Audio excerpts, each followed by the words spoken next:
morning. Hello, and welcome to this cookery live stream. So, for today's recipe, what we're going to need is a big mixing bowl. Here we go. Something like this should be fine.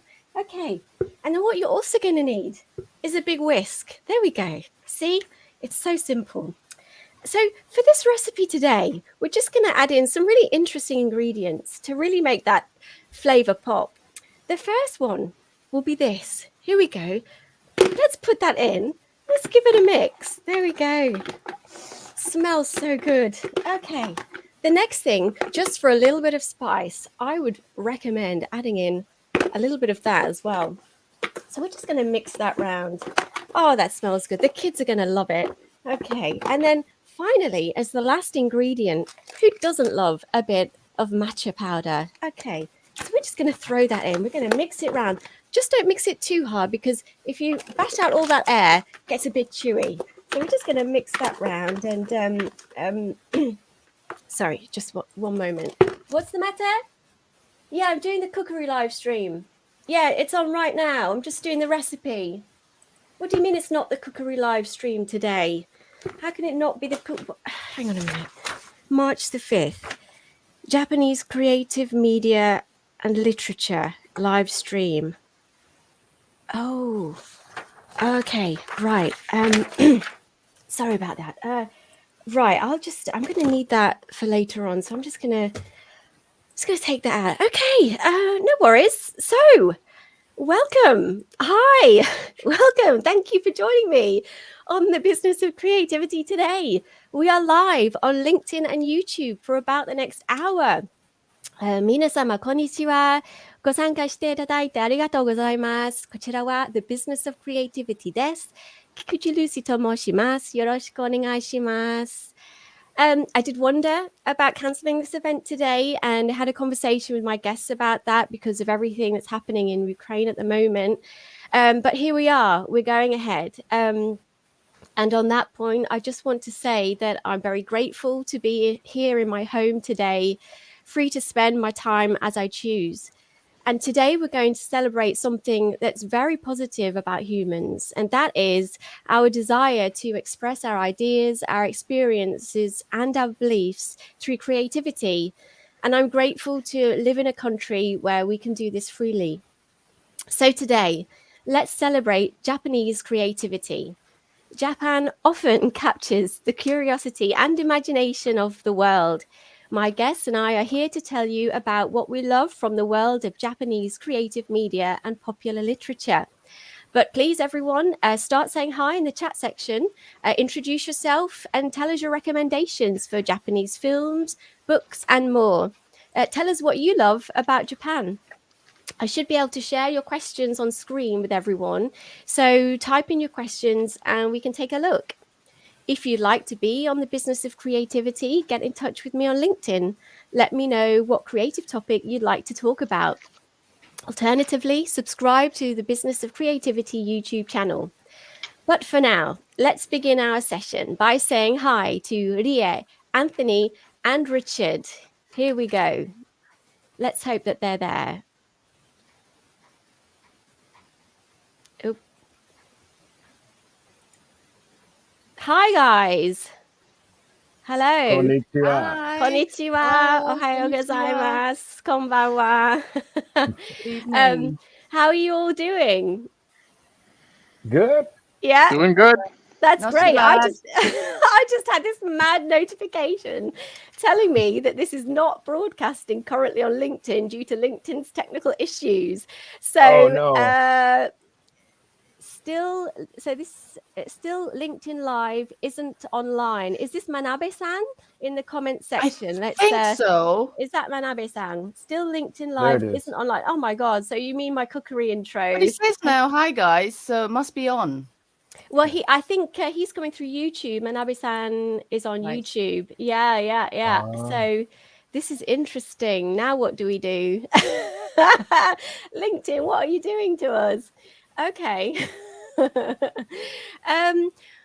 Well, we'll see what happens. Hopefully LinkedIn Live will be able to get us back online. So let's keep going. We've got Manabe-san with us on YouTube.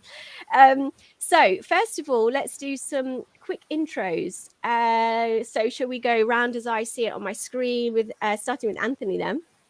Sure. All right. Well, my name's Anthony Griffin. I've been living and working in Tokyo for about 13 years now. So I run a brand called Saga Consulting, and I help Japanese companies communicate with the other countries, such as America.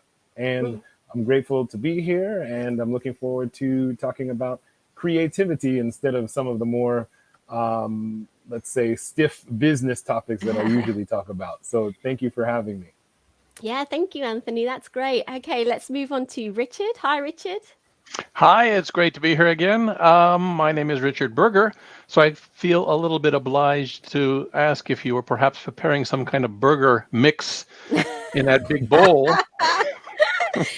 Yes, I love your LinkedIn banner, by the way. I love that. That's very good. Yeah.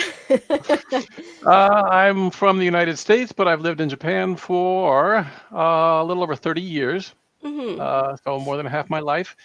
I've worked for 20 years in public relations with Canon, the camera, office equipment, and now medical equipment manufacturer.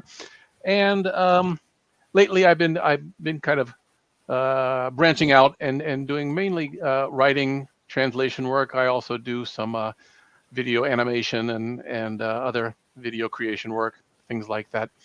But I'm looking forward to, for me, this evening's conversation. So I don't want to take up any more time with the introductions. Okay, thanks, Richard. Okay, and Rie, how are you doing? Oh, great. Hi, Lucy. Hi, everyone. My name is Rie Hiramatsu. I, at the moment, is residing in the West Yorkshire. But before this, I was in London. I'm originally from Japan, and I worked in Tokyo as well as an interpreter and translator. But my main part is interpretation. So it's business and the conference interpreting over 20 years now. I'm very much excited to taking part in this. Thank you for having me, Lucy. You're welcome. Yeah, you're very welcome. Yeah, unfortunately, yes, this is really unusual. So I have a notification from LinkedIn saying it looks like your stream isn't showing up on LinkedIn. This is likely a known issue with LinkedIn. They are working to fix it. Try ending this broadcast and creating a new one, or just remove this destination from the broadcast, then re-add it. Whew. I think this is one of those occasions where you say never a dull moment. Yeah, I'm just wondering whether I don't even really know exactly how to add this again. Try ending this broadcast and creating a new one.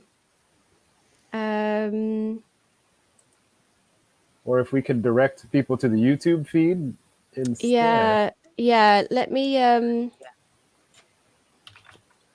just go to my YouTube channel and get the link from there. I think that might be the safest option.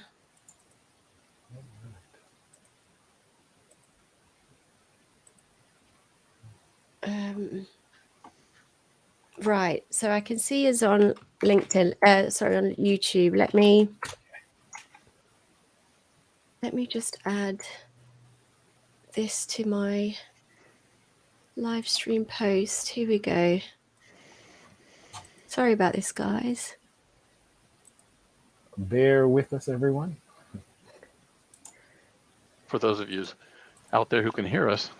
Yeah, here we go. So I'll put it in. We're here on YouTube. Technical problems from LinkedIn. Okay. So that's gone out on that post. Let me just do one more quick post. I think I can do it as well. LinkedIn Live is having technical problems. Join our live stream about Japanese creative Media and literature on YouTube. There we go. Let me post that.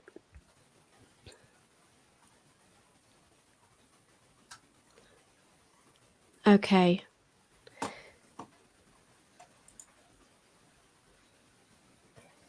Yeah. So that's, yeah. Oh, no, that's such a shame. Oh, I see comments from LinkedIn now.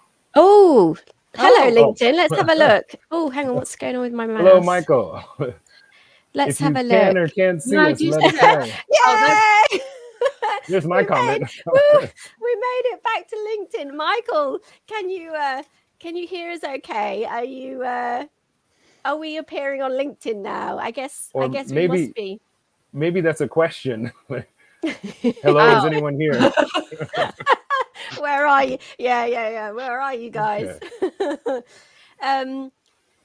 Yeah. Well, I'm going to assume that we are back on LinkedIn. But anyway, we've sent out the link to everyone for YouTube. So I guess we'll carry on. Okay. In fact, I'll put it in here as well. Just a second. Bear with me. Let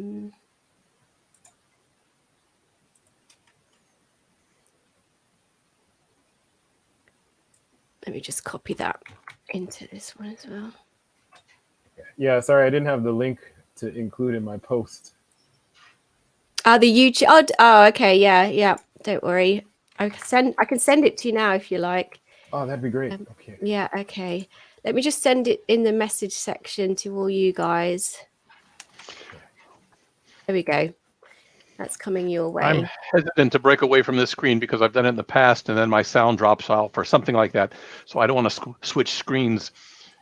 No moment. worries. Okay. There it is. Okay. I'll try again. Okay. Can you see that one? It's definitely working on YouTube. Yeah. Except the YouTube crowd are like, God, this is really boring.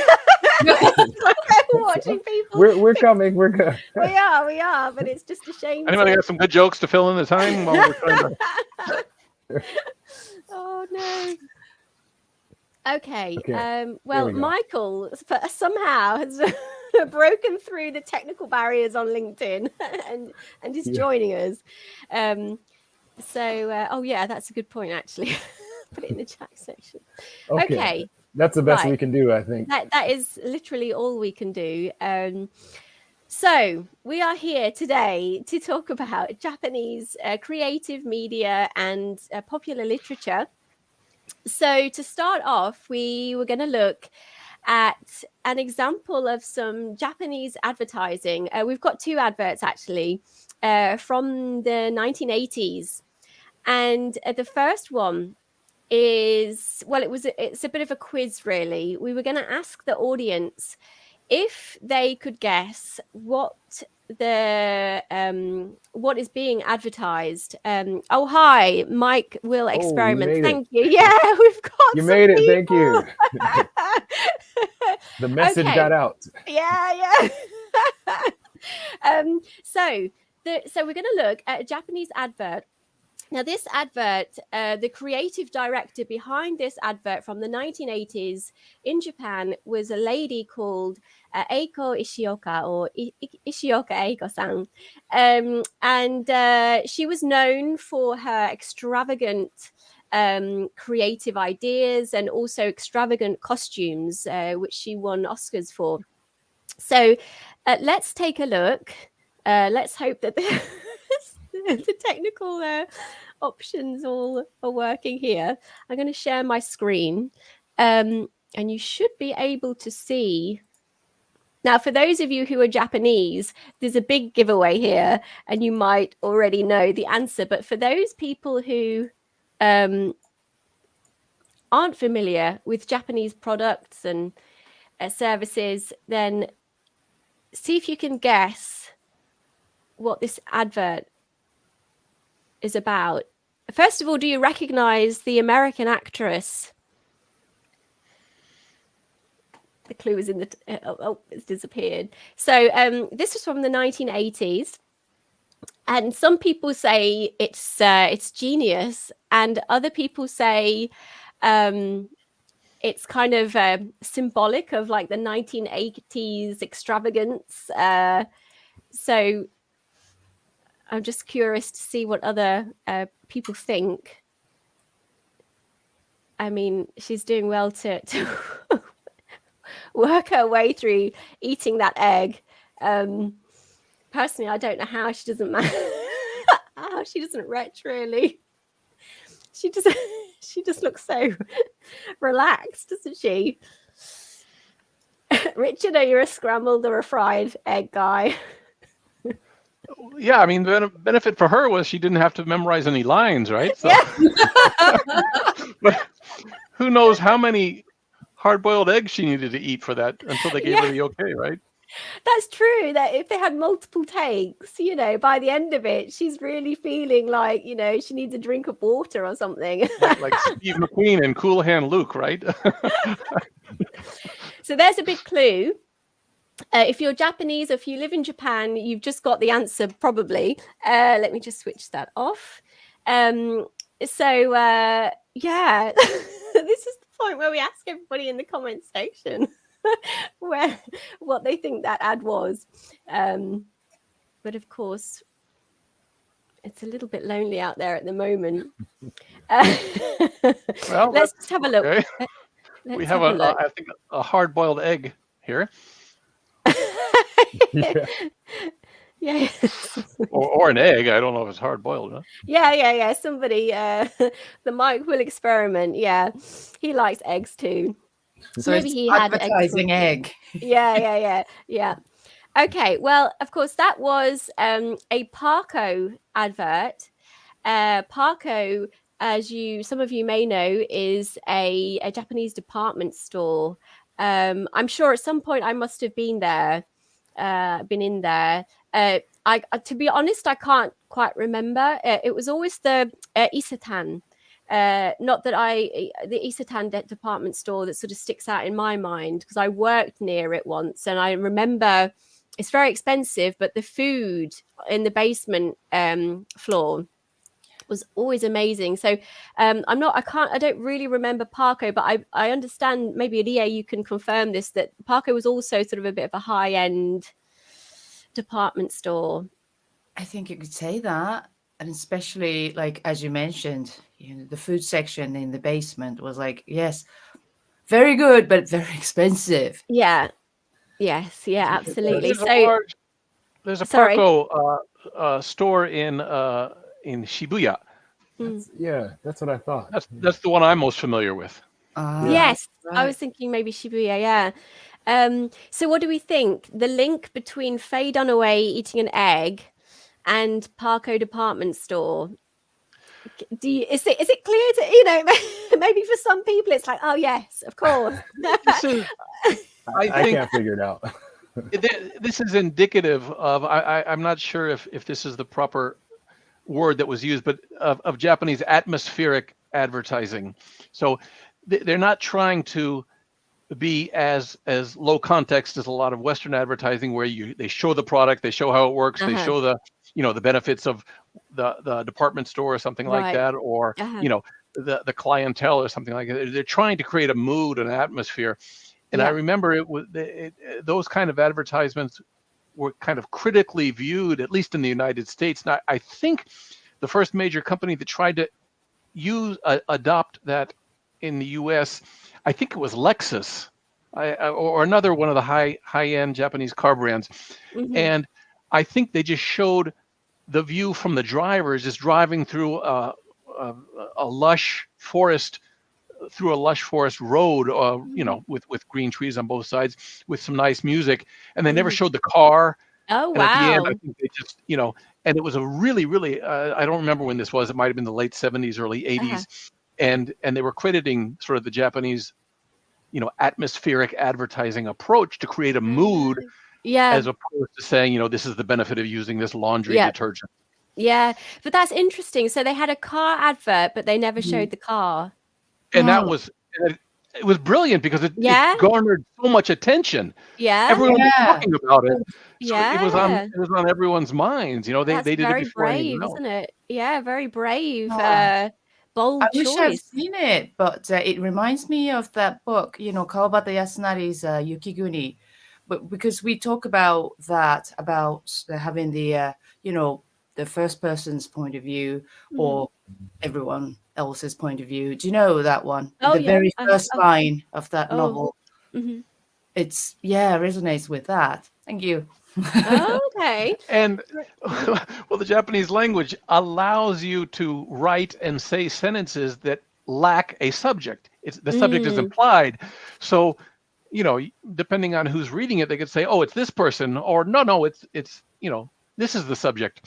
And that's a very common question, I think, in Japanese classes for Japanese in Japan. Like, who is the subject, or what is the subject of this sentence? Yeah, which is not something that's really that ambiguous in English. Yeah, it's a subject. It is very difficult to understand sometimes, isn't it? Manabe-san is back. Hi, Manabe-san, Parko, and Marui. Marui in Shibuya. Probably Shibuya. Oh, Shibuya. Yeah. Okay. Yep. And so that reminds me.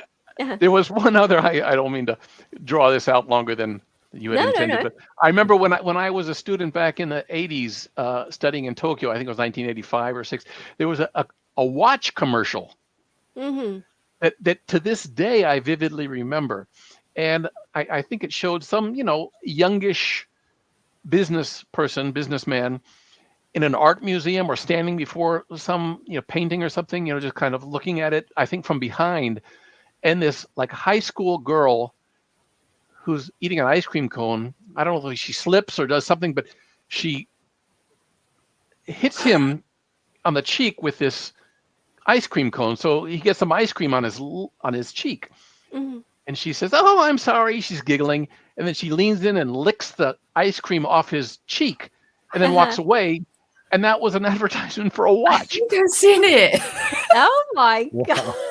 I don't remember whose advert it was. Hits him with the ice cream cone and goes, "Ha ha ha, go man," and then licks him and walks away while giggling. And he's looking around like, what just happened? And it's like, my goodness. It was Alba watches or some other kind of watch, but watch. I don't know if it was brilliant or crazy. Okay, very cool. While we were talking about before the episode, we were sort of talking about these different adverts, and I know Ria, you had also brought up an advert from Japan that really stuck in your mind. So let's see if we can share screens again and show the ad that. Still remember it, yeah. That was one of my favorites, yes. So just explain what's sort of who is in this ad, what the ad is for, and what's happening here. Yeah, this is the very popular British band, which was also popular in Japan, Madness. I was really happy to, find them at the end of the, 2012 London Olympic Games. Oh, okay. Yeah, and it was fantastic because, they were singing the Our House, but this one is Honda, Honda, Honda, Honda. But, they're very kind of, quirky.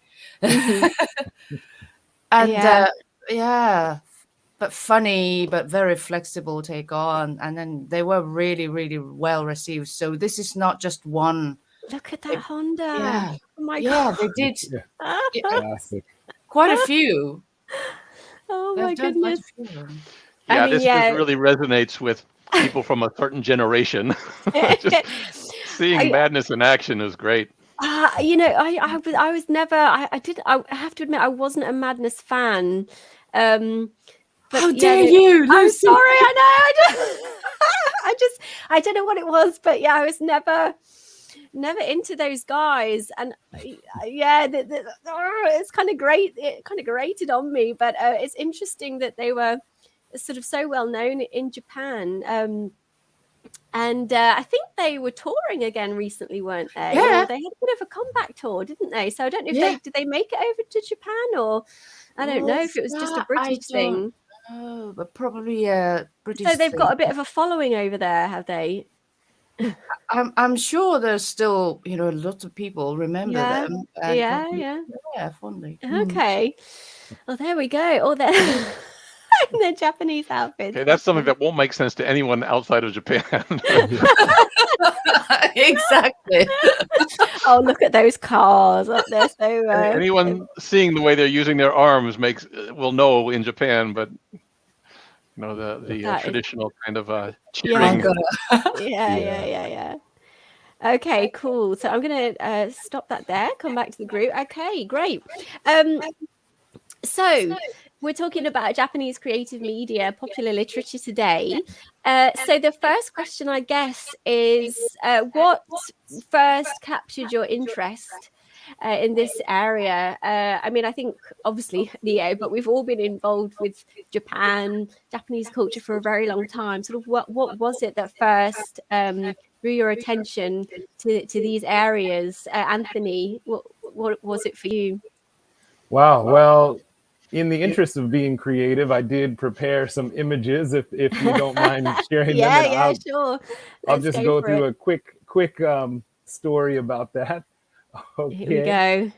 All right. So, again, I figured it's about creativity. I should do something a little creative. So I just made a quick timeline of kind of my creative journey to Japan. And I was born in 1979. I basically grew up in the 80s. And back then, Japan was probably the most influential force, on America. And to quote a YouTuber I watched recently, basically everything cool and good and interesting in my life came from Japan. That started with Godzilla as a child. Kids love monsters and things like that, and this was on a whole new scale. And then it moved to animation, which compared to our American cartoons, which were, let's just say, very simplistic.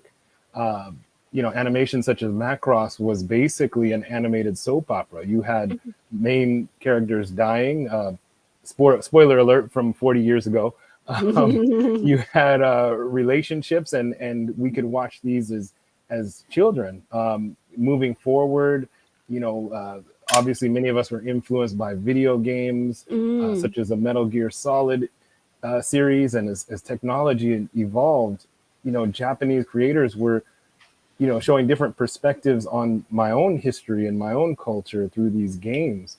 I was even impressed by Japanese car culture and the way cars were designed and modified, and all of that. But then as I got to university, I had to face kanji and the creativity behind those beautiful but challenging characters. And I started learning the language and learning more about Japan. And then this will probably come up later, but when I moved to Japan, I started reading more books on Japan. For example, Lafcadio Hearn's Japan, all these short stories about Japanese history. And finally, it came full circle, because now I can read Japanese very, very slowly and methodically, but I can read books from the people and creators who created the games and the pop culture things that I enjoyed as a child. I can read it in Japanese from their perspective. So that's my creative story, and I'm looking forward to talking more about it as we go. Yeah, that's great. It's such a mix, isn't it? I mean, a bit of everything. I think I sort of vaguely remember maybe some anime from the 1980s, but I think in the UK we didn't have so much. I think maybe Japanese kind of popular culture was bigger in America. There was at that time. That time. Yeah. because when I started university, I remember that, you know, a lot of the students were sort of really into manga and anime, which was not really sort of familiar to me. So they were obviously getting it from somewhere. But yeah, maybe it was kind of bigger over in the US. And a bit like you, when I went to university to study Japanese, that's kind of when I was introduced more to the literature of Japan. What's that famous one? What's the famous one about the cat? Soseki. Yes, that's it. I am a cat. Yeah, something like that. Yeah, those kinds of you know, well-known. I say well-known. Leah's like, what's that? No, So, I have two stories in mind. Oh, yes, of course, it has to be. Yeah, I am. Yeah. So yeah, so that's when I sort of, you know, it gets maybe a bit more serious, and you're starting to learn about this maybe you could say more serious side of Japan. Okay, great. Thank you for those slides there, Anthony. Sure. So Richard, how about you? Because you've been in Japan for a very long time now, haven't you? So take us through that a little bit. Yeah, I'll try to make it as painless as possible. I don't, unfortunately, have a story that meshes very well with today's theme, but I was always, you know, even from a very young age, very curious about Chinese and Japanese writing. I was just, it was just something that whenever I went to either a Japanese or Chinese restaurant and I saw the kanji and, you know, the writing, I always was very, very curious as to how this worked. You know, do these convey meanings? Do they convey sounds? You know, is it how do they relate to our alphabet? So I was always very curious about that. When I was in university, I started training in karate, or in English, the karate, which I have a very saying, even though it is an English word now. So it was kind of a snowball effect with me. I originally, when I entered university, I was a music major. And the wind ensemble for our university was invited to perform a concert at an educators conference being held in Tokyo. This was probably 83 or 84, 1983, 84. And I was a member of the wind ensemble, and I had an opportunity to come to Japan then. And in preparation for that, I still had not taken any foreign language at university. So I needed to take a foreign language credit, so I decided to take Japanese, and I became very interested in the language. And while training in karate, I was training under a Japanese instructor who had trained in Japan, Japanese, and had a very traditional approach. I was very enamored with the sort of Japanese aesthetic. So for the uniforms that, you know, people who train in karate wear, it's called a karate gi or a dogi. And Japanese, it's white. It's just all white. There are no patches. There's no stars and stripes or anything on it. Maybe there's some Chinese characters, you know, announcing the name of the organization or something like that. But it's very pristine. Whereas all like the U.S. Versions of karate all had, you know, colorful, you know, red karate gi with there's, you know, white stars and red, white, and blue stripes and things like that. So, you know, that was just unacceptable. And I was very interested in that as also woodblock prints. I know that like Van Gogh was very influenced by Japanese woodblock prints. Oh, right. So, you know, I was very interested in that aspect of it, and just sort of snowballed. And then I came, after having studied a year of Japanese, I came to Japan and realized that a year is completely insufficient for being able to carry an intelligent conversation with people. So I came back to study, and it just, you know, the rest is history. Okay. Yeah. So you're sort of like maybe more on the, well, so the sport, the traditional art of the woodblock prints. So you were never a video game really guy. Much into anime, or I have nothing against them. I just you know, they never really kind of attracted me, or manga. I remember, you know, growing up watching Ultraman though. When we were very little. Okay. Just, you know, Similar to Godzilla. Yeah, the mouth never matched what they were saying. Okay. But, I mean, my brothers and I, we would stand, you know, sit in front of the television and watch Ultraman every week on television. Well, I do remember that. I have never a really question. had a strong association with that being Japan. I mean, it was Yes, very I know what you mean. Japanese, but it Yeah, wasn't yeah. something that was really kind of, in the front of my awareness. Yeah, I know what you mean because I think we had a cartoon in the UK. I think it was called City of Gold, and it was all done with like American voices. It was a cartoon. It was all done with American voices, but I believe it was Japanese, like it was anime. So I was the same as you. I didn't have an awareness that this was something from Japan. To me, it was an American cartoon. But I don't know about you, but at university, when you start to study Japanese, is it just me, or are people in the minority if they're not into manga or anime? Like I felt like when I got to university, it felt like everybody was into manga and anime, and I was the same as you, Richard. I wasn't into that, and it seems like This was probably, granted, I was studying in the early 80s, and they really hadn't, I mean, I don't think manga and anime were, I don't even think those words had been kind of recognized in the US at that time. So yeah. that really wasn't something that I was aware of, at least over the other students that were in the class. Yeah, to add context, it really depends on the generation. So, during the early 80s, we didn't have the internet and a way to distribute all that media. So, what we were watching, a lot of the shows we just mentioned were imported and edited and changed by Western companies. And as time went on and I met more diverse people, they were bringing, bootleg VHSs, to show of Dragon Ball and things like that. But in the 80s, people were studying Japanese for business. It was the business language. And by the time I got to college, everyone was saying you should study Chinese instead. So by that time, pop culture was motivating a lot of people to study Japanese, and that's probably still the case. Yeah. I'm interested to ask Ria actually, because as the native Japanese person in this group, a lot of us here in I say here, sort of in the US and the UK have we've grown up with a lot of these different anime, manga, but also lots of historical imagery as well, like the geisha, and the samurai.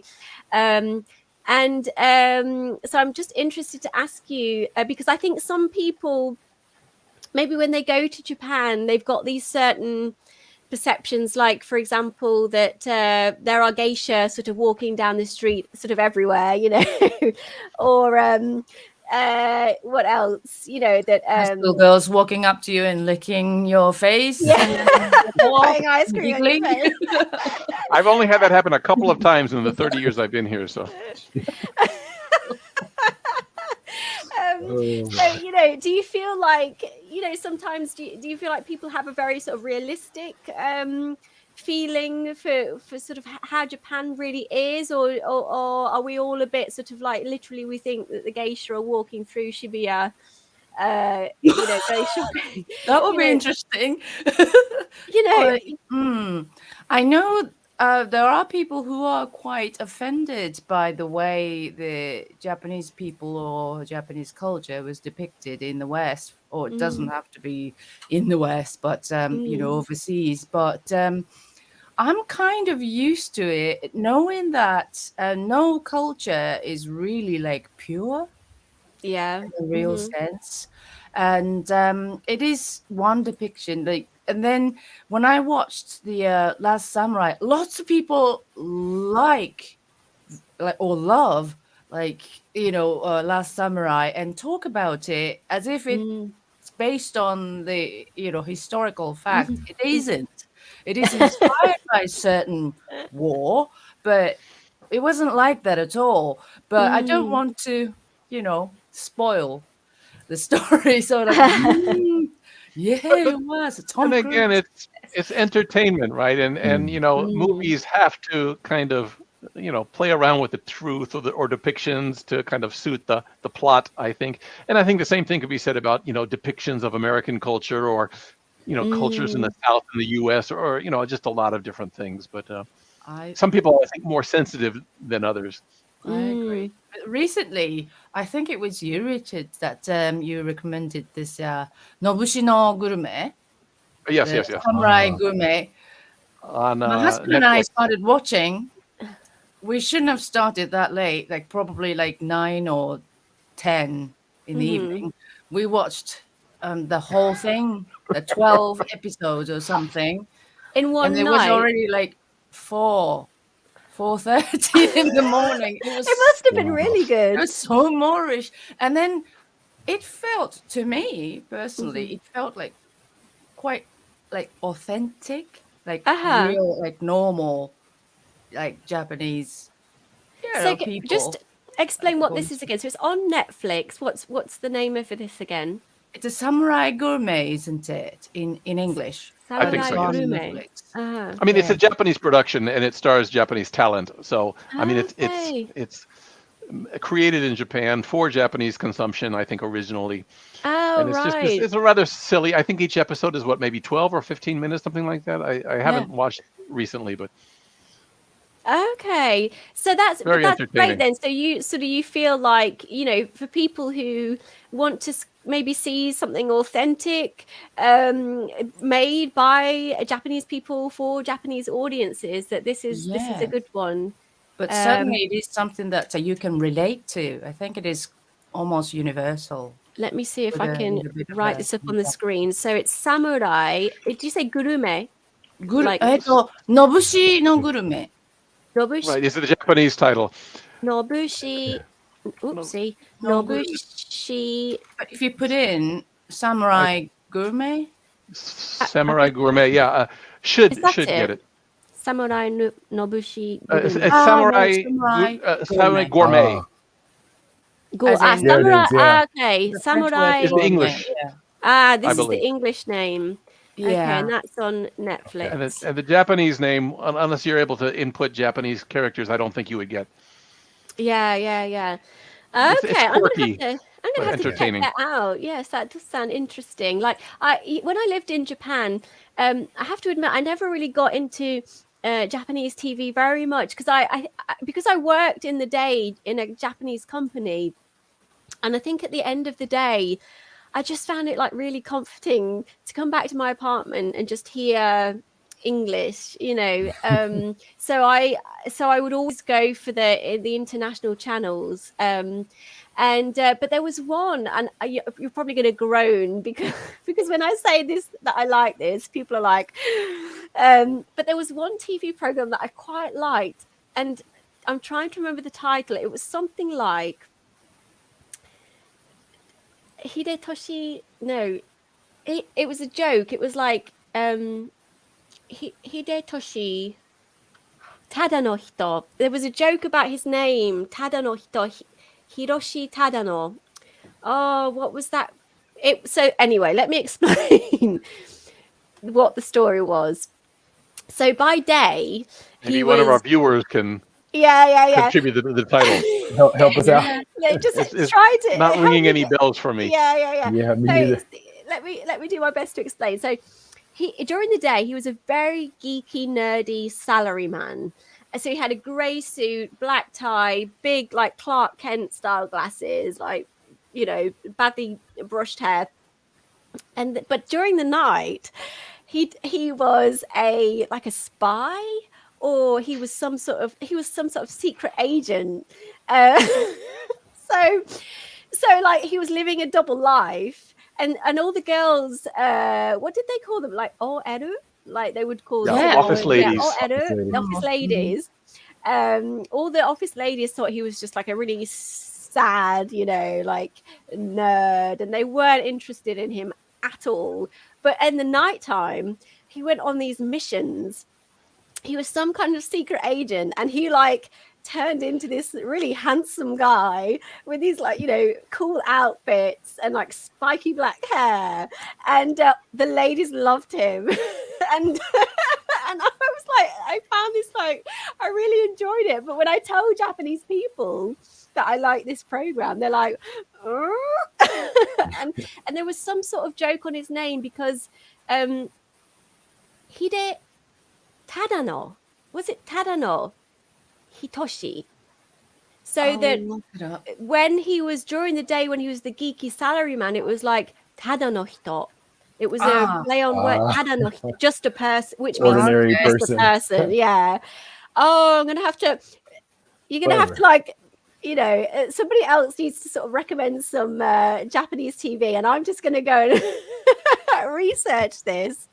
Well, I was going to kind of jump in. make perhaps Richard. a clumsy segue here, but I mean, I think we all know that there, through movies and television shows and other things that are available, through Netflix and other streaming services, you can really, it's easier than ever to get a glimpse into daily life in Japan, or even period dramas and things like that, so you can see how life may have been in the past.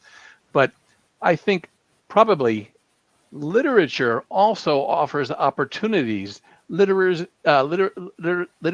Japanese literature in translation offers opportunities that depending on the translation and how good the translator is, or the approach that they take, can give you glimpses into the life that you can't convey through images. Yeah.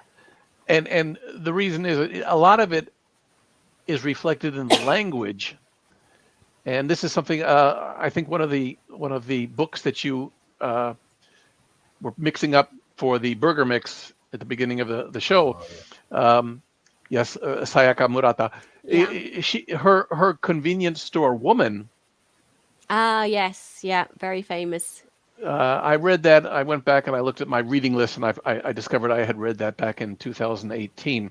And in that one, I read that one in Japanese. I try to read about at least one or two books in Japanese a year, and usually fail miserably. But that was one that I did read and make it through to the end. It wasn't too challenging in terms of the language that was being used there. But for some, I remember reading an interview with the translator of that book, and she had to make decisions about what to leave in, what to leave out, how to handle certain things. And these are issues I have tremendous respect for translators who translate fiction, because of these really, really difficult decisions that they have to make. And I think VA also probably does it instantaneously, certain things that she needs to kind of navigate between these large gaps between the language. But you need to repackage things to make them understandable for an audience that is functioning in English. And one simple example, but the title of that book, Convenience Store Woman, in Japanese is Konbini Ningen. Konbini is short for convenience store, so it's a convenience store. So that part is fine. Ningen is human being. So if you wanted to have a direct translation, that should be convenience store human, or to convenience store human being. But that doesn't really work. The word ningen in Japanese has a nuance and certain usages that really don't carry over by the word human. So, I mean, that was the choice that the translator had to make just for the title alone. And it's a pretty straightforward title. It's something that anyone who's visited Japan, walked into a convenience store or a department store or a restaurant or a shop, something that the people working in the shop will welcome you with is a very vivacious "irashaimase," which is a loud welcome, right? It's just it goes without saying. You're here for 2 days, and everywhere you go, people are welcoming you like that. Yeah. I remember reading in an interview with the translator of the book. She said she opted to cut that out because it just really wouldn't work. It would disrupt the flow to include having the protagonist in that story say that as everyone walked in. It really wouldn't kind of ring true to a Western audience. So, I mean, these are little things that, depending on how the translator handles them, it can give you a peek into certain aspects of the culture that you otherwise wouldn't be able to get, because, someone who's writing the subtitles can't go to that level of detail and just make it as easy and short as possible for the viewer to watch and understand. Otherwise, it's going to be a whole paragraph. each time. I'm just going to grab a book off my shelf to raise the next point. Just bear with me. So the Manabe-san is saying that the 特命係長ただの It's this here. story. It's here. I've got it. ただの人。 Hitoshi, is it? Or Jin? あ、ひとし。 Oh yeah, Manabe-san, arigatou gozaimasu. He has. I found a picture of it actually. I found a picture of it. Let me share my screen just briefly. And it's probably some very, very Here we handsome go. lead actor, right? Oh yeah. Tada Oh, no Hitoshi. ただのひとし。Oh. And Nia's like, oh, Lucy. That's the reaction I get from Japanese people. And I'm like, and they're like, oh, it's a bit saucy. But yeah, I never really got into much Japanese TV, but I found that very amusing. So yeah, but that was a while ago now. That would have been about 15 years ago. So I very much doubt it's around now. But anyway, coming back to the discussion about books and about translation, and about how we can learn a bit about Japanese culture through books. I've got this book here. I don't know if you can see this. Strange Weather in Tokyo. Strange Weather in Tokyo. And this is by Hiromi Kawakami Hiromi-san. Right. And I love it. It's just a beautiful, I want to say love story, but it's one of those kind of romantic stories where it's kind of will they, won't they. It is a bit like, Lost in Translation, where it wasn't like a love story. It was about this development of a friendship. But anyway, and it's a really great book. And it's filled with references to Japanese food, because basically there's the sensei who's about 70 years old.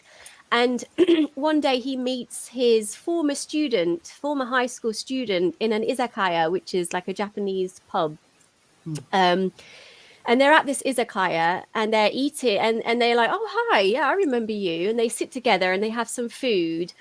And then, every week they both end up at this izakaya and they have a beer together and they have food together. And from there, it just kind of all starts to develop.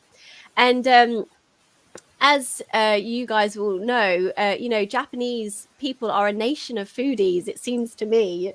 Certainly my husband, it's just, it's off the charts. and just in terms of reading books and sort of learning about Japanese culture, there's lots of conversations surrounding food, about what they eat at the izakaya and the season. It's the season for oden. How would you describe oden to people who don't know Japanese culture? It was a soup to start with. Warm, comfort, sort of rustic, maybe food that is often eaten in the autumn and winter, isn't it? But it's that's one of the someone who's translating that. You can't just say oden, right? They need to convey, and it might take a line or two of text just to convey one something word. that makes one syllable in English, in Japanese. True, isn't it? I remember a very bad translation once. Years and years ago, I worked at a translation agency in Tokyo as a translation checker. And this restaurant, yakitori restaurant, wanted their menu and information about the restaurant translating. So yakitori is like meat on sort of skewers, isn't it? And you kind of grill them, and it's just really nice, simple food. Grilled chicken sticks. Well, the problem was, so, the words in Japanese don't necessarily translate too well when you put them into English. So I was given this translation for this restaurant, this menu of skewered meat. And it read like a horror film.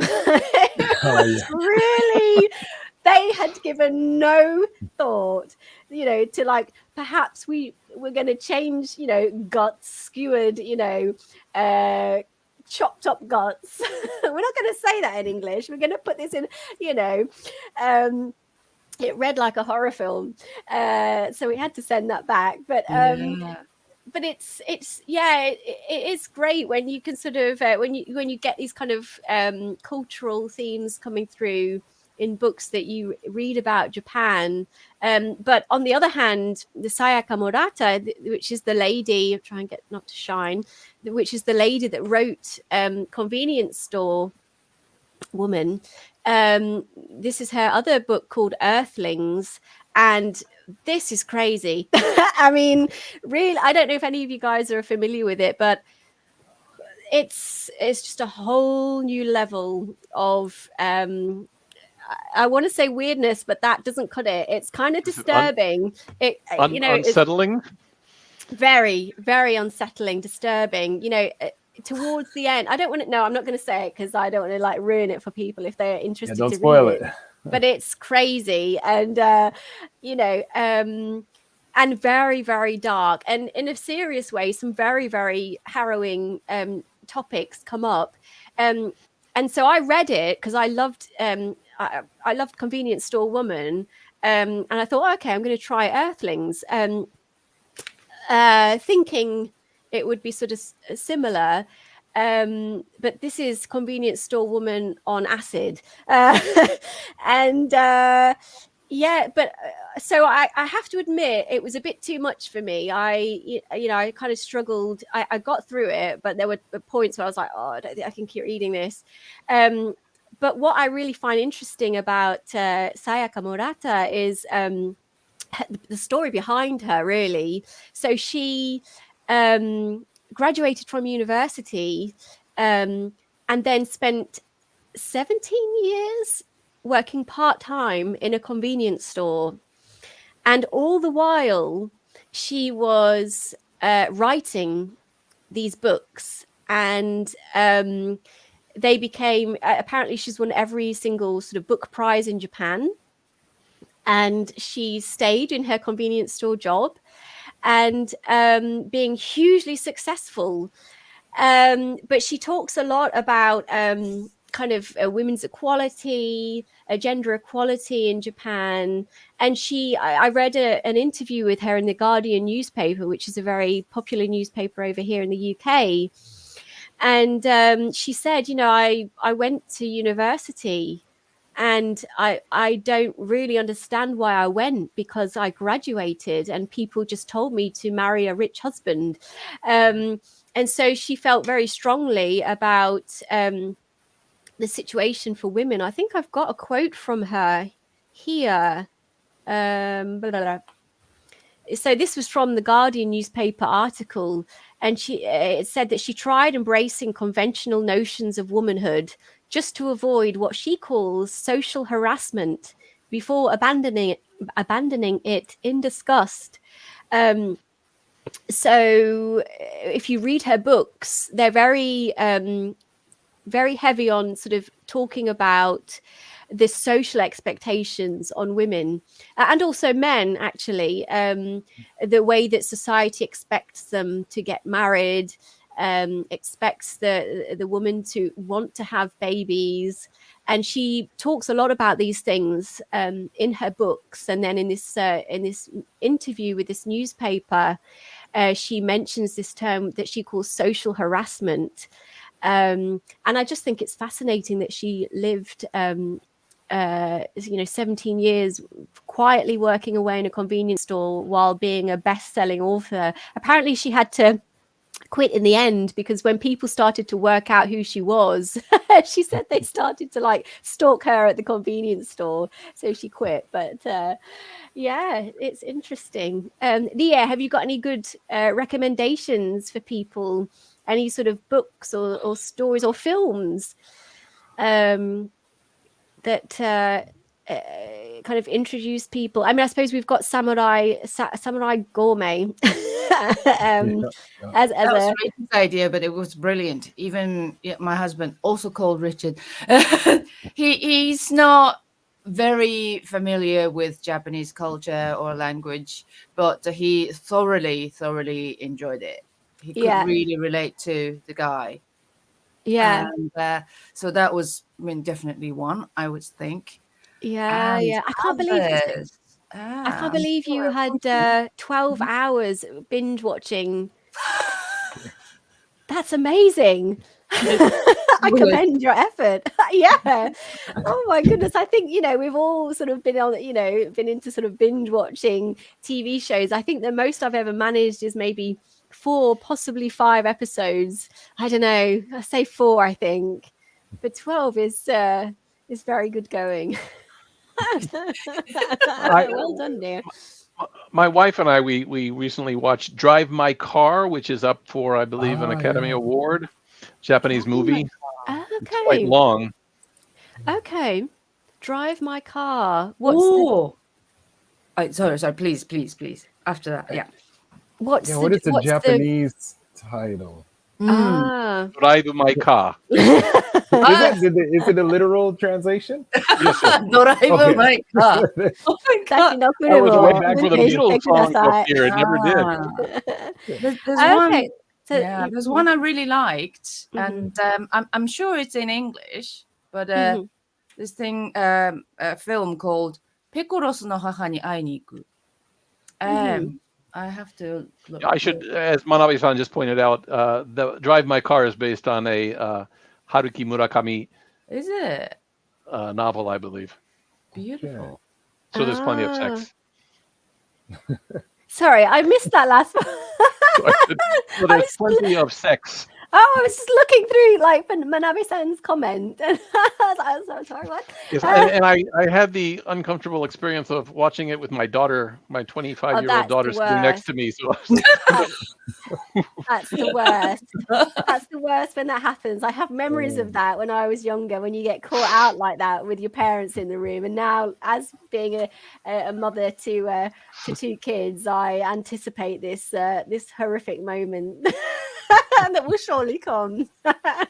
yeah, the whole movie theater suddenly suffered from a lack of oxygen. Well, I suffered from a lack of oxygen within the movie. Sorry, Rie, was there something you were about to? The film I was going to mention that Okay. was I don't know the English title. I only know the Japanese title. It's Pecoros no Haha ni Ai ni Iku.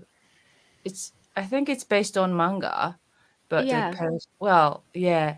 And this guy has his elderly mother who is slowly losing her mind. Mm. But the way he responds to her and the way they interact with each other is very like heartfelt, whilst like lighthearted, but it's based on their actual life, so it's really Okay. So what was it? Pekoro no mama Pecoros no ainiku. haha ni ai ni. Pecoros is a small onion, isn't it? Okay. And that's what his mother calls him.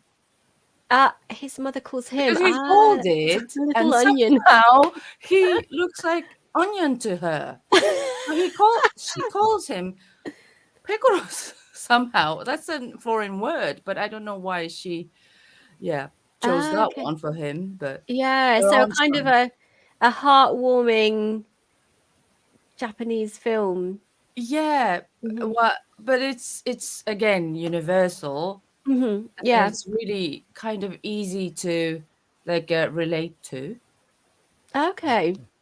Yeah. Although it's all located in Japan, it's a situation. In Japan. Oh yes, yeah. Okay, sounds good. I'm certainly going to go away from today and check out some of these films and things that you've all mentioned. We're coming up to 1 hour and 4 minutes, so I guess we're going to leave it there for today. But thank you very much for joining me. It's been lovely to chat to you. And thank you to a few people that managed to find us on YouTube. LinkedIn. We were deserted by LinkedIn. Yeah. So we're going to finish up for today. But I'm sure, we'll catch up again soon. Who knows? Maybe we'll get back on LinkedIn and do this as a rerun. I think in Japanese they'll call that a ribenji machi. A revenge match. Yeah, absolutely. I'm going to get some revenge on LinkedIn for sure.